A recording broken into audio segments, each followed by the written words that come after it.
A new fusion has begun inside of Raid Shadow Legends. We're going to take a look at her here today. Mavara the Web Diviner. She's a support champion. She's got a pretty interesting kit here. We also have a look here at the fusion event calendar, which we'll review if you are going to go for what you need to do and all that kind of great stuff. That's our plan for today's video. And really quickly before we hop into this, let me remind you guys, you can start your account with several free legendary champions. You can get Foul and Foulbeard by clicking my link down there in the description. I believe today is also the last day. It was either today or yesterday, so if I'm wrong, sorry.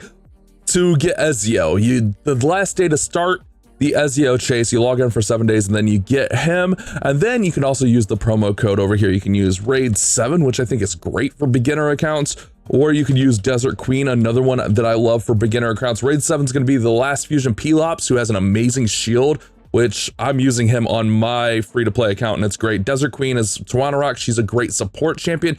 Can't go wrong with that, but click that link down in the description. It'll install Raid, play through the tutorial, then Thalon will be up here in your inbox, and it's a great way to support the channel absolutely free. But we're gonna go ahead and we're gonna hop in here, and let's not waste any time. Let's talk about this fusion, because I haven't really looked at her a whole lot. I'm not gonna lie, I don't get a lot of this information up front, so I kind of wait till it comes out to the general audience and then we address it. So Mavara the Web Diviner, she is a legendary support champion for the Dark Elves.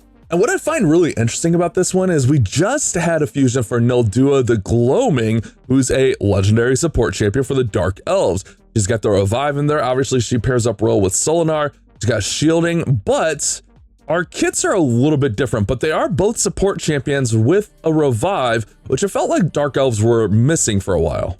But obviously Nildua is in the past, Mavara is here right now. Let's take a look at her kit. She's got ally speed in arena battles by 28%. Which that's really nice. Her passive is really interesting here. For every 8 buffs the enemy team receives, increase the turn meter by 20% of all allies. For every 16 buffs this champion and her allies receive, heals them all by 20%. So kind of nice little passive in there to boost and heal. I like that a lot.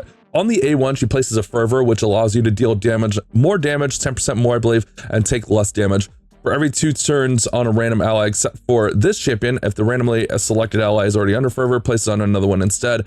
Allies under fervor have a 50% chance of joining attacks, which that's really, really nice, and only works 1 per champion. So you can also get fervor from like relics. Also, there's the Hallowed Hilt, so that could actually pair really well with her. Hallowed Hilt could go in there nice. I love this A2, places strengthen and increase res for 2 turns and equalizes HP of all allies.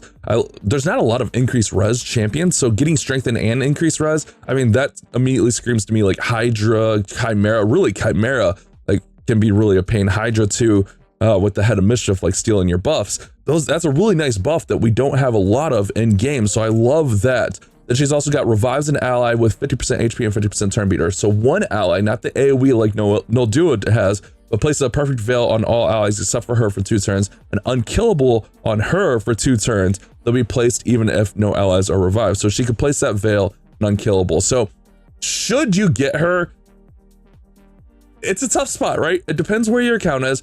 Do you have Dark Elf support? Do you need Dark Elf support? I think she's a solid champion. I probably am going to go for it, even though I'm really broke on my account, because another thing that kind of factors in is we have also the fusion tokens here, where we're all trying to add up these fusion tokens so that we can, you know, potentially get some of those big boy champions here. You know, this tier 1 champions, you know, I'm still after Nut. If you didn't get Titus, you know, I was just talking about Titus teams. Like, you know, there's a lot of really good champions in here. And this is our 2nd fusion since. I mean, you could technically do this fusion and switch out to one of these. I don't know that anyone in here is like, oh my god, I must have them type status, you know? Even getting into the tier 2, there's some decent tier 2 champions, like definitely some, like Mad Hatter, Sanguine Maria, really solid. He's got the Shatter on there. Thalon, you can get Thalon for free. If you're missing Packmaster Shayak, if you have Throat Ripper, like you can get your Throat Ripper. So like there's kind of like that double, like if you have the resources, you might as well do the fusion, right? So it's one of those like catch-22 things. Like it's a lot of resources, obviously, but you want to get those fusion tokens. So maybe you do like this one and the next one's not good. You could change out and, you know, get someone else. I mean, speaking of Throat Ripper, he's in there as well. I feel like fusions are kind of at the point, if you have the resources, you should be doing them.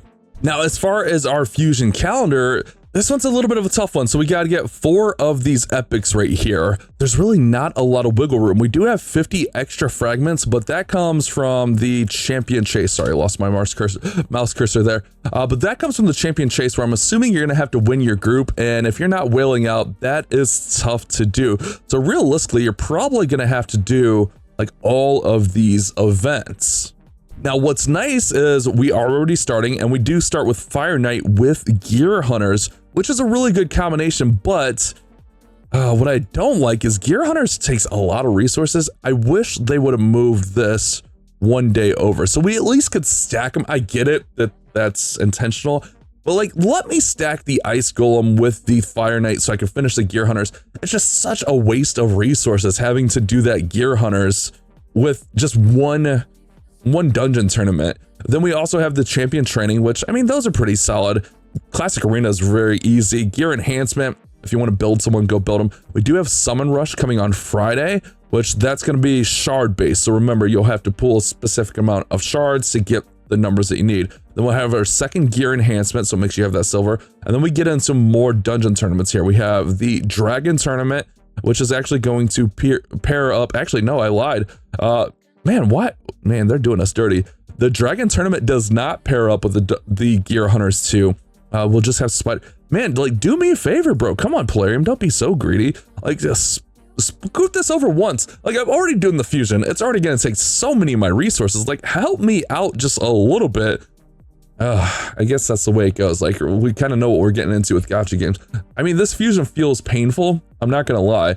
But maybe, like, if you are doing the fusion, if you're planning on doing it, maybe we can get lucky and pull one of these epics during one of the summon events, whether the summon rush or the champion chase, because we have to do all of these events unless you win your champion chase group.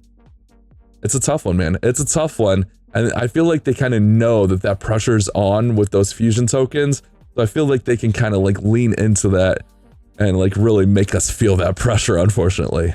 As far as like using this champion or not, I feel like she's actually going to be a pretty usable champion. There's not a ton of Dark Elves support that have kits like this, especially like that A1 with the fervor ability is really nice, especially if you do have a hallowed hilt. I know it's a mythical relic here, but if you have a hallowed hilt, like it places 25% chance of placing the fervor on there, which is really, really, really nice. I mean, plus not to mention like hallowed hilt gives speed and res, so like it kind of pairs really, really well with that.